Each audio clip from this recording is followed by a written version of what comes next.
In the fable Old Turtle by Douglas Wood, an old turtle teaches all of the beings of the world how to find the beauty of God in each other and in the earth. This is a story for all ages. Once, a long, long time ago, when all the beings of the world could speak and understand one another, there began an argument. It started out softly at first, quiet as the first breeze that whispered, "He is a great wind." Quiet as the stone that answered, "He is a solid rock." Gentle as the mountain that rumbled, "God is a snowy peak, high, high above the clouds." Or the fish in the ocean that answered, "God is a swimmer, deep beneath the dark blue depths." Or the ant that said, "God is a sound and a smell and a feeling who is very, very close."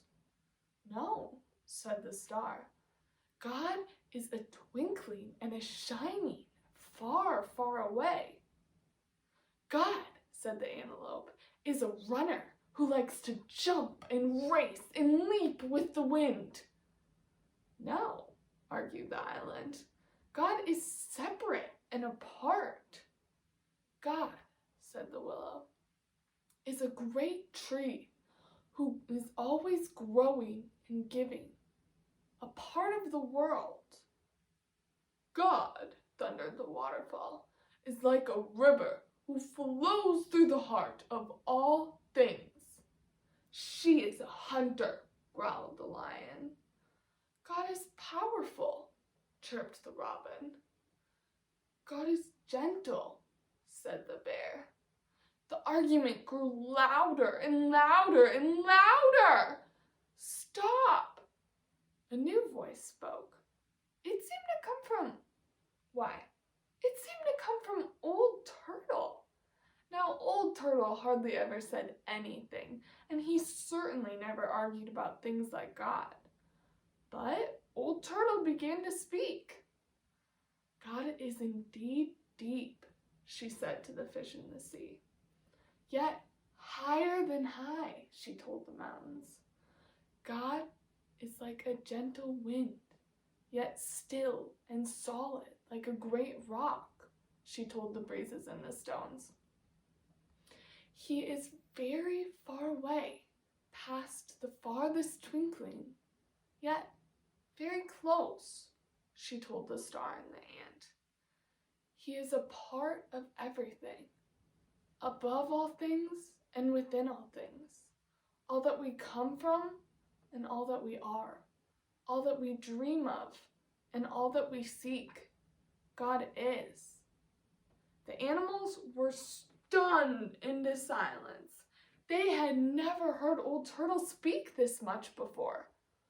But Old Turtle had one thing left to say.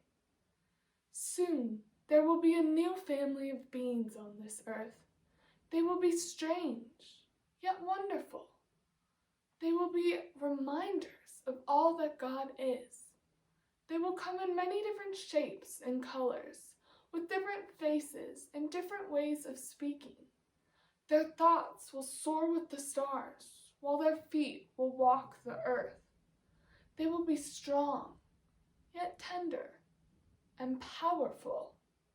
They will be a message of love from God and a prayer from the earth back to God."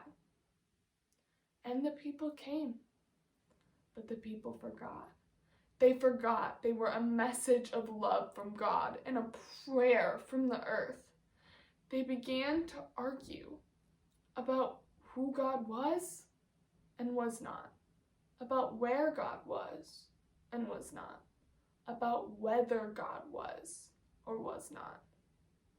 They began to hurt one another and misuse their powers or kill one another, until finally they began to hurt the earth, and the forests began to die, and the birds and the trees and the breeze and the fish and the oceans. until finally a new voice spoke. It rumbled loudly like thunder, yet whispered softly like butterfly sneezes. It seemed to come from the mountains who rumbled. Sometimes I see God swimming beneath the dark blue depths of the sea, or the oceans who sighed. Often I feel his presence amongst the snow-capped peaks reflecting the sun, or from the stone who said, I feel her breath as she blows by, or from the breeze who said, I feel his stolid, still presence as I dance by, or from the star who said, God's love is very close. The island said, God's love touches everything. This went on for a long, scary, and lonesome time. But the people began to listen and to hear, and they began to see the beauty of God in one another and in the earth. Old Turtle smiled, and so did God.